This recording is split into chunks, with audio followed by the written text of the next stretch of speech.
Hello and welcome to this evening's edition of E-Prime. I am Daedren. Whitney Houston, a mega superstar. Emotions ran high in the Courtly Auditorium on Sunday night, where a number of persons were treated to a screening of the film Whitney. There were times when I would look up to God and I'd go, why is this happening to me? I come from a family of singers. My mom, she was a little tough on Whitney because she knew what Whitney had. There were always a lot of secrets. When you don't resolve things and you don't deal with things.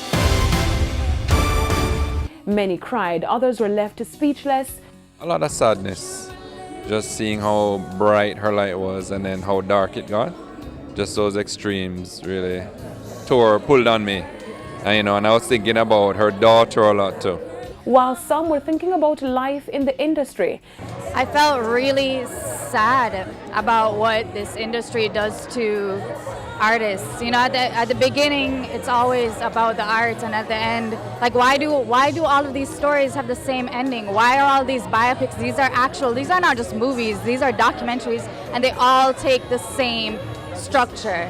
Why? What is it about our entertainment industry that spits artists out and ruins them? The film, titled Whitney: The Untold Story, for the first time was chosen as a charity event for the Treasure Beach Foundation, BREDS, as in Brethren, operating a sports-focused multi-complex in St. Elizabeth. Drug abuse and depression is a real thing, right? And depression in particular, I think people don't talk about.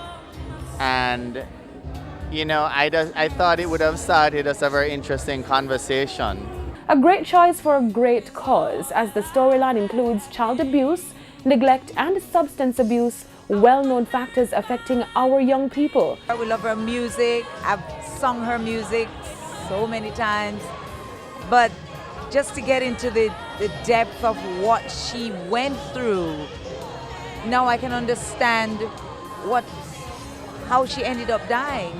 The director Kevin MacDonald, also known for his work on the award-winning docu-film The Life of Bob Marley, was in the island for the special viewing. I've watched the great work that they do down there, and they heard about this film, and I live in London, but I happen to be in the US, and I thought this is a good opportunity to come down, help raise some money for BREDS, and have the film shown in Jamaica. Whitney docu-film is a must-see, and thanks to BREDS, many fans of Whitney now have answers to long-asked questions.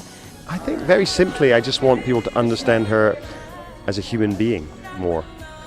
Because to me, she was a mystery, and I wanted to solve the mystery of who she is, and I hope that the film has gone some way to doing that. So I hope that you watch it, and at the end, you go back and listen to her music again, and appreciate the music even more because you have a greater understanding of her.